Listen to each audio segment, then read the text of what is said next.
Hello everyone, this is Mansi representing NRK9। I hope आप लोग अच्छे होंगे और सीरीज को एंजॉय कर रहे होंगे। Today we are going to start a new chapter that is other source. आज के सेशन में हम अदर सोर्स के जो मेजर कॉन्सेप्ट्स है एग्जाम पॉइंट ऑफ व्यू से आप लोगों के लिए बहुत इंपॉर्टेंट है, उन्हें भी रिवाइज करेंगे और साइड बाय साइड उनकी क्वेश्चन सीरीज को भी सॉल्व करेंगे। So dear students, pay attention. ये वो क्वेश्चन है जो आप लोगों के लिए एग्जाम में बहुत हेल्पफुल करने वाले, बहुत इंपॉर्टेंट है आपके एग्जाम पॉइंट ऑफ व्यू से। So without wasting time, let's start the session. Now, here is the first question presented on the screen.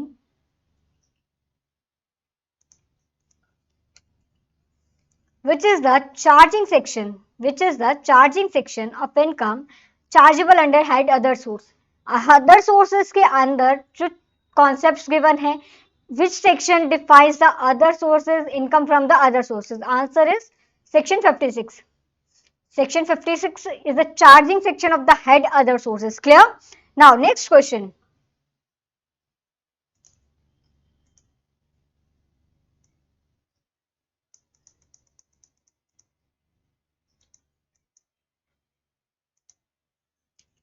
Which is the following income are chargeable under head other sources? Other sources के अंदर mainly हम other sources में कौन सी income को chargeable करते हैं जो हमारे ना तो पीजीबीपी में टैक्सेबल है, ना हमारी सैलरी में है, ना कैपिटल गेन में है एंड ना हाउस प्रॉपर्टी में। मींस जो 5 हेड्स हैं, जो 5 हेड्स टैक्स में गिवन है, अगर 4 हेड्स में कोई इनकम फॉल नहीं हो रही है और वो अदर सोर्स के हेड की कंडीशंस को सेटिस्फाई कर रही है, तो हम उस इनकम को कहाँ चार्जेबल करेंगे? Under the head other sources. Now अब हमें क्वेश्चन में क्या बोल रहा है कि कौन कौन सी इनकम है जो चार्जेबल है under the head other source. First one is dividend. Dividend की इनकम ना हमारी सैलरी की इनकम है, ना हमारी पीजीबीपी की इनकम है, ना कैपिटल गेन की इनकम है, ना हाउस प्रॉपर्टी की इनकम है। तो एट द एंड वो कहां टैक्सेबल होगी? In the head of other source. Same as income from lottery, betting. ये क्या है? कौन सी इनकम्स है जो ना तो हमारी जो 4 रिमेनिंग हेड्स है उनमें टैक्सेबल नहीं हो रही, उनमें किसी भी कैटेगरी में फॉल नहीं हो रही, तो वो कहां टैक्सेबल होंगी? Under the head other sources. तो क्वेश्चन क्या पूछ रहा है? Which is the following income are chargeable under head other sources? First one dividend, yes. Income from lotteries, yes. Betting, yes. तो answer is D, all of the above. All of the above incomes are chargeable under the head other source. Clear? Next question.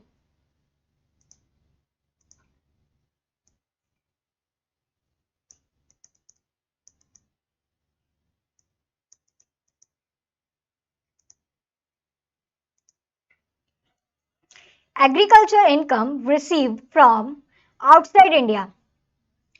Agriculture and outside India. Question क्या बोल रहा है? Agriculture income है, कहां से receive हो रही है? Outside India.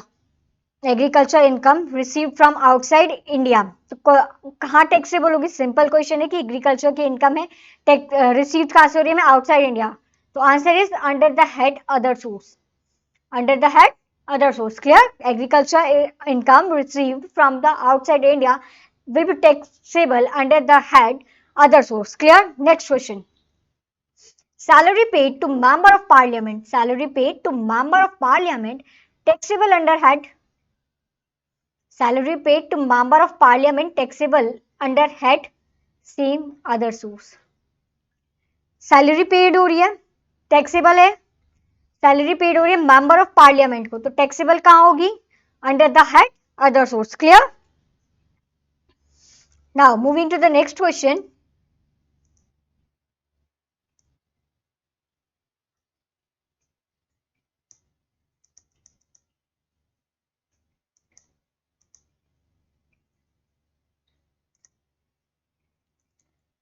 Income from letting on hire of plant, machinery, of furniture. Again, I am repeating the question. Income from letting on hire of plant, machinery, of furniture, taxable under head. हमने concept revise किया था house property में कि हमने house property को taxable किया है, sorry house property से को हमने लेट आउट किया है। ठीक है, अगर लेट आउट में ये पॉसिबल है, जो कंपोजिट रेंट का कॉन्सेप्ट था, अगर लेट आउट में ये पॉसिबल है कि हम प्लांट एंड मशीनरी का और हाउस प्रॉपर्टी का टैक्स अलग कर सकते हैं, तो हाउस प्रॉपर्टी का पोर्शन जाएगा हाउस प्रॉपर्टी में।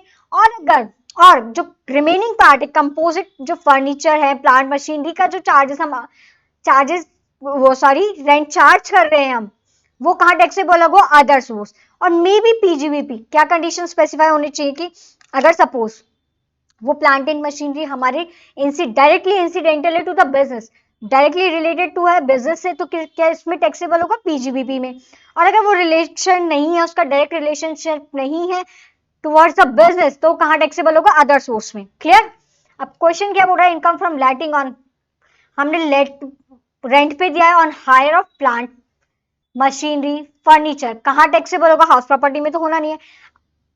दो कंडीशन हो सकती है, या तो अदर सोर्स में या पीजीबीपी में। अब पीजीबीपी में कब होगा? तब वो डायरेक्टली इंसिडेंटल होगा टू द बिजनेस। क्लियर? तो ऑप्शन फर्स्ट क्या बोल रहा है? Other source. House property no, PGBP yes, so option D is correct, either A or C. Certain to subject to certain condition, अगर बिजनेस से related है directly to the PGBP, और अगर बिजनेस से रिलेटेड नहीं है तो directly to the other source. Clear? Now next question,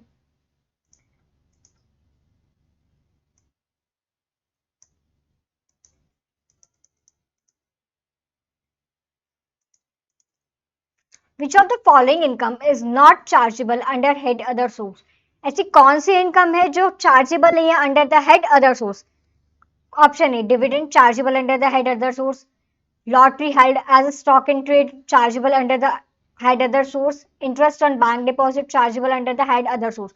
ये तीन इनकम क्या है जो चार्जेबल है under the head other sources? Question क्या बोल रहा है कि इनमें से जो इनकम हमें ऑप्शन प्रोवाइडेड है, इनमें से ऐसी कौन सी इनकम है जो चार्जेबल नहीं होती? लेकिन ये तीनों इनकम चार्जेबल है, तो option D is correct, none of the above. ऐसी कोई सी भी इनकम नहीं है जो उसमें चार्जेबल नहीं होती है। क्लियर?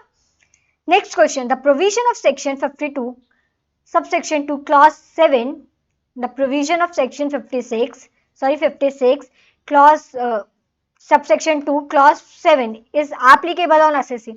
जो section 56 है वो specify करता है certain condition directly to the HUF and the individual. किसके लिए condition specify करा रहा है? HUF के लिए और individual के लिए। क्लियर? देखिए ऑप्शन हमें क्या क्या अवेलेबल है। प्रोविजन, क्वेश्चन क्या बोल रहा है? Provision of section 56 sub section 2 class 7 is applicable on SSC. First option हमें क्या गिवन है? All SSC, only on corporate SSC, only in individual. Option D is correct, only on individual and HUF only. Clear? Now next question, while computing income from head other source, deduction is not allowed to assessee. While computing income from head other sources, deduction is not allowed to assessee. ऐसी कौन कौन सी deduction है जो allowed नहीं है SSC को? जब किन कंडीशन में? जब हम इनकम कैलकुलेट कर रहे हैं from the head other sources, तो उसमें ऐसी कौन कौन सी डिडक्शन है जो एसएससी को अवेलेबल नहीं है? पर्सनल एक्सपेंडिचर की डिडक्शन अवेलेबल नहीं है, डायरेक्ट टैक्स ही नहीं है। अगर टैक्स पे हो रहा है, if you are paying the tax without deducting TDS, तो उसके डिडक्शन अवेलेबल नहीं है।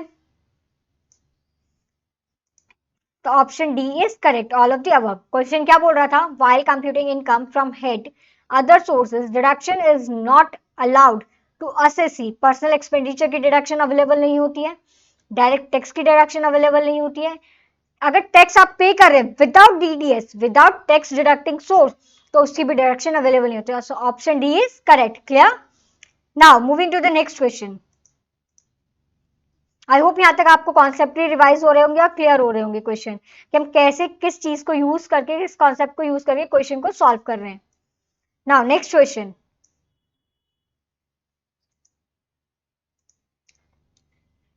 The rate of tax applicable on casual income is. कोई कैजुअल इनकम है, कोई उसके लिए पर्टिकुलर स्पेसिफाइड रेट स्पेसिफाई नहीं किया अंडर एनी लॉ, तो उस पर कौन सी टैक्स रेट एप्लीकेबल होगी? 30%। The rate of tax applicable on casual income is 30%. Clear? Casual income का मीन्स क्या हुआ कि जो नॉर्मली इनकम जनरेट हो रही है उसके लिए कोई स्पेसिफाई फर्दर कंडीशंस प्रोवाइडेड नहीं है, कोई स्पेशल क्लॉज प्रोवाइडेड नहीं है अंडर एनी लॉ, तो उसके लिए कौन सी टैक्स रेट एप्लीकेबल होगी? 30%। Clear? Now next question,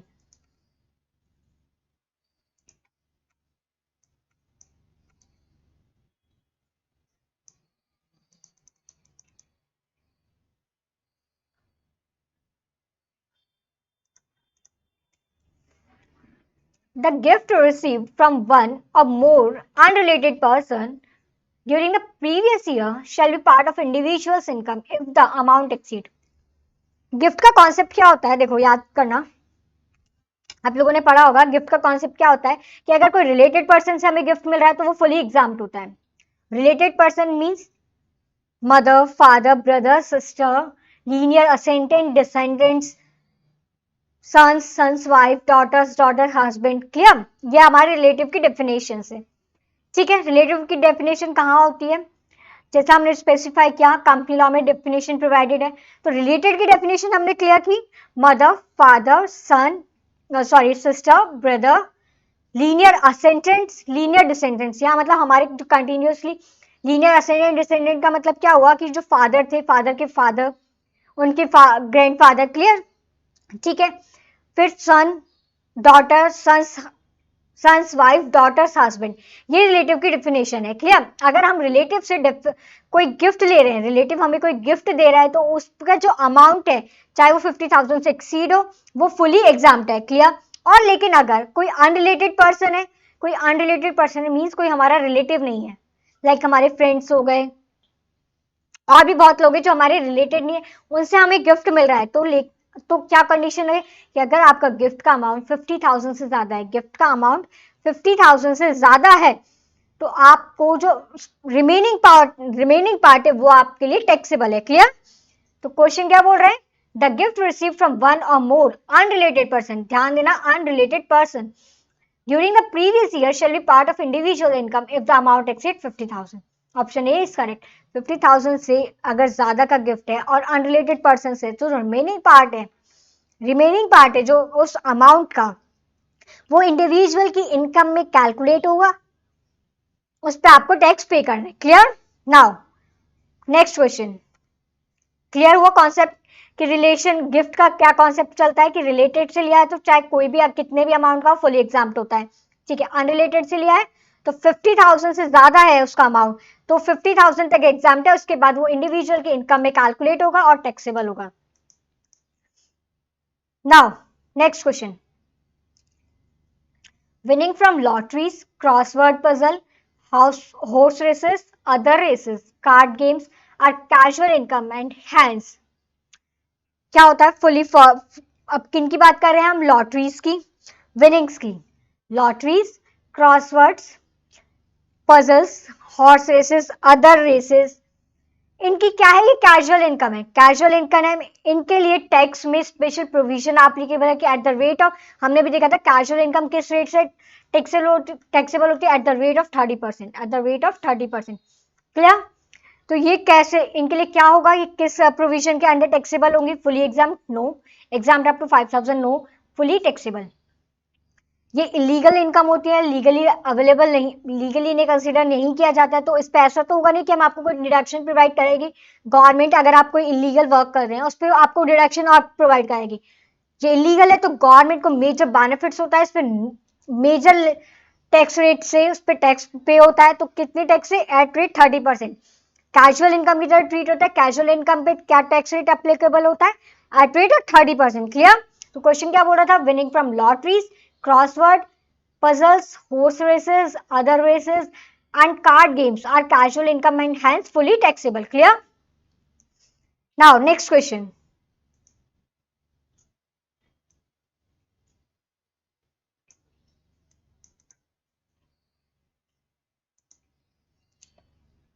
For computing lottery income, card games, crossword puzzle game, etc. SSC shall for computing lottery income, card games, crossword puzzle games etcetera, assessee shall, हमने अभी ऊपर क्या discuss किया था कि casual income की तरह treat होता है, फ्लैट 30% से उस पर टैक्स चार्ज होता है, तो उसके लिए आपको लगता है कि इन चीजों के लिए गवर्नमेंट आपको कोई डिडक्शन प्रोवाइड करेगी, ऑफ कोर्स नो। तो option B is right, not entitle to any deduction, means ये इलीगल वर्क्स होते हैं, इस पे फ्लैट हाई रेट से टैक्स एप्लीकेबल होता है 30% से, तो आप लोगों को, तो गवर्नमेंट इसके लिए आप लोगों को कोई डिडक्शन अवेलेबल नहीं करा है, तो answer B is correct, not entitle to any deduction for computing lottery income, card games, crossword puzzle game, etc. Accessory shall not entitled to any deduction. Clear? Next question.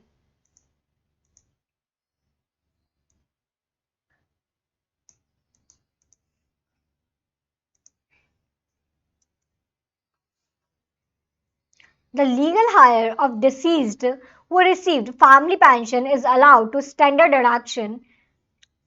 deduction from family pension received to extent of. कोई person है, उसकी death हो गई, उसकी after the death उसकी जो pension के amount आ रहा है, पेंशन का जो अमाउंट आ रहा है वो उसके लीगल हायर रिसीव कर रहे हैं. अब family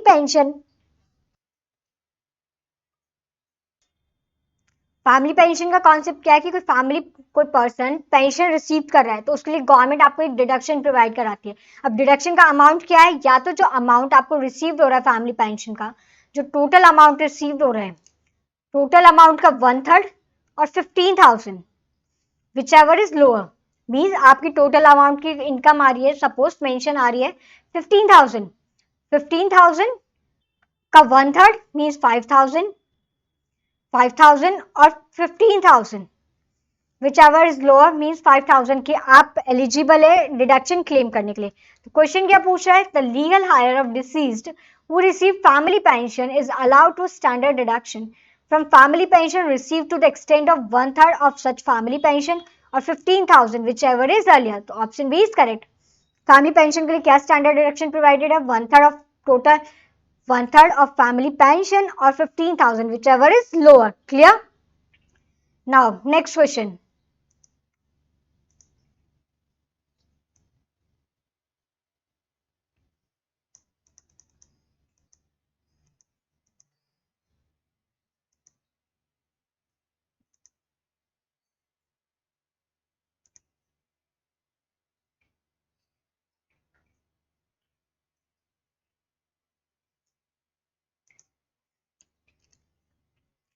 Gift exceeding 50,000 received by an individual from his relative. Gift exceed कितना है, 50,000. गिफ्ट कितना है रिसीव किया है, 50,000.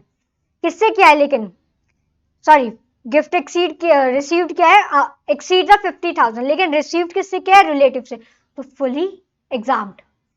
Fully examined. Fully examined means कि उस पर कोई भी टैक्स पे नहीं करना है. क्लियर? Next question. गिफ्ट का कॉन्सेप्ट अभी हमने रिवाइज किया था कि क्या, अगर हम रिलेटिव से ले रहे हैं तो हम कितने भी अमाउंट का गिफ्ट ले सकते हैं, लेकिन अगर हम किसी अदर पर्सन से, रिलेटिव से ले, अदर अनरिलेटेड पर्सन से ले रहे हैं तो 50,000 तक एग्जाम्प्ट है, उसके बाद वो टैक्सेबल है. Clear?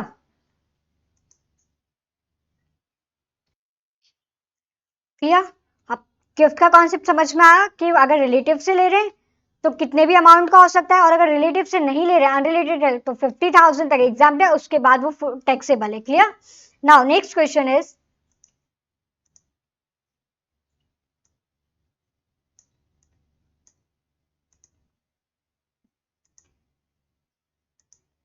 Mr. X is received a dividend of 12 lakh. The taxable dividend shall be. Dividend का कॉन्सेप्ट क्या होता है कि अगर कोई एसएससी, कोई पर्सन डोमेस्टिक कंपनी से मींस इंडियन ओरिजिन कंपनी से डिविडेंड रिसीव करता है, तो 10 लाख तक, 10 लाख तक तो वो डिविडेंड क्या होता है, एग्जाम्प्ट होता है. 10 लाख तक, up to the amount of 10 lakh, up to 10 lakh exempt, and after 10 lakh taxable at the rate of 10%. Clear? Dividend का कॉन्सेप्ट क्या होता है कि कोई पर्सन, कोई एसएससी अगर डोमेस्टिक कंपनी से कोई डिविडेंड रिसीव कर रहा है तो up to the amount of 10 lakh, the dividend amount shall be exempt, और after the 10 lakh the remaining part shall be taxable at the rate of 10%. Clear? अब क्वेश्चन क्या बोल रहा है, मिस्टर एक्स ने रिसीव किया डिविडेंड 12 लाख का, तो 12 लाख में से 10 लाख तो एग्जाम्प्ट हो गया, and 2 lakh is taxable at the rate of 10%. Clear? तो क्वेश्चन आंसर क्या है, B, 2 lakh at the rate of 10%. Clear हुआ डिविडेंड का कॉन्सेप्ट कि अगर डोमेस्टिक कंपनी से कोई पर्सन रिसीव कर रहा है तो 10 लाख तक तो एग्जाम्प्ट है, और उसके बाद 10 लाख तक एग्जाम्प्ट है, और उसके बाद एट द रेट ऑफ 10% से टैक्सेबल होगा. Clear? Now next question.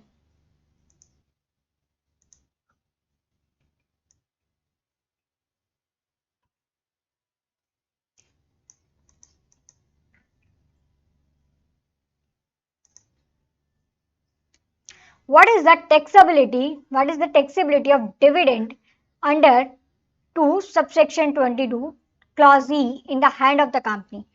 Dividend की जो डिविडेंड कंपनी डिस्ट्रीब्यूट करी है, डिविडेंड कंपनी डिक्लेयर करी है, उस डिविडेंड के रिलेशन में कंपनी की क्या टैक्सेबिलिटी होती है? कंपनी को क्या पे करना पड़े? सबसे पहले कंपनी को क्या पे करना पड़ेगा? Dividend distribution tax, dividend distribution tax, after it surcharge and the health education cess. Clear? Dividend के लिए डोमेस्टिक कंपनी से डिविडेंड रिसीव हो रहा है तो किसके हैंड में टैक्सेबल हो रहा है? कंपनी के हैंड में टैक्सेबल हो रहा है। कंपनी के हैंड में टैक्सेबल हो रहा है in what way, in what terms? पहले तो डीडीटी पे करना पड़ेगा, dividend distribution tax, after it surcharge and after that health and education cess. Clear? What is the taxability of dividend under section 2 subsection 22 clause E in the hand of the company? Dividend tax at rate 15, no. Taxable, of course, yes, but in what way? Liable to pay DDT, dividend distribution tax at rate 30%, surcharge, and the health education cess at the rate of 4%. Clear? तो option D is correct. अगर taxability है in the hand of the company तो क्या pay करना पड़ेगा? DDT, dividend distribution tax at the rate of 30%, after that surcharge and the health education cess at the rate of 4%। Clear? समझ में आया? Now moving to the next question.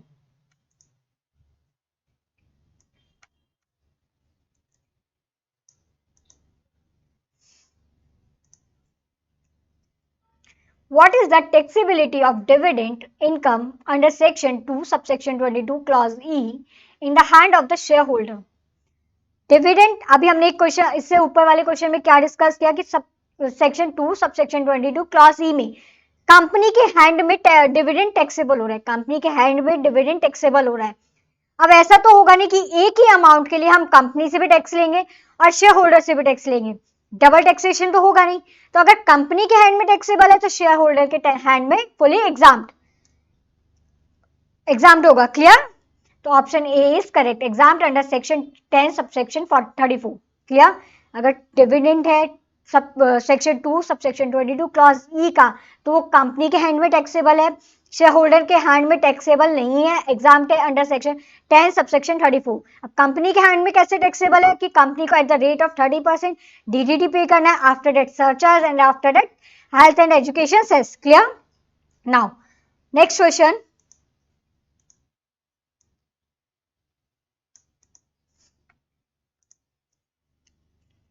Family pension received by Mr. A from the government of was 15,000. Calculate the income chargeable to tax under the head other source. Family pension के लिए हमने क्या concept देखा था कि 1/3 of the total amount of family pension, 1/3 और 15,000 which ever is lower, उसकी हमें डिडक्शन मिल जाएगी, और आफ्टर डेट जो हमारा रिमेनिंग अमाउंट है वो हमारा टैक्सेबल होगा। अब इसमें मिस्टर ए है, जो कितना मिस्टर ए कितने अमाउंट की पेंशन रिसीव कर रहे हैं? 15,000। 15,000 का 1/3 कैलकुलेट करते हैं तो क्या आता है? 15,000 और 5,000। Am I right? कि 15,000 का हम 1/3 कैलकुलेट कर रहे हैं, दैट इज 5,000। क्लियर? अब 5,000 में से और 15,000 में से विच एवर इज लोअर 5,000 का हमें डिडक्शन अवेलेबल हो जाएगी, तो remaining amount 10,000 shall be taxable under the head other source. Clear? Family pension 1/3 और 15,000 विच एवर इज लोअर। 15,000 इसमें से मिस्टर ए रिसीव कर रहे हैं एज अ फैमिली पेंशन, 15,000 का 1/3 कैलकुलेट करेंगे हम 5,000। क्लियर? 5,000 में से और 15,000 में से जो लोअर है दैट इज 5,000, उसकी हमें एग्जाम्पशन अवेलेबल हो जाएगी। तो 15,000 में से हम 5,000 डिडक्ट कर देंगे, जो रिमेनिंग 10,000 का अमाउंट है, वो हमारा टैक्सेबल होगा under the head other source. So answer B is correct. Clear? Now, next question.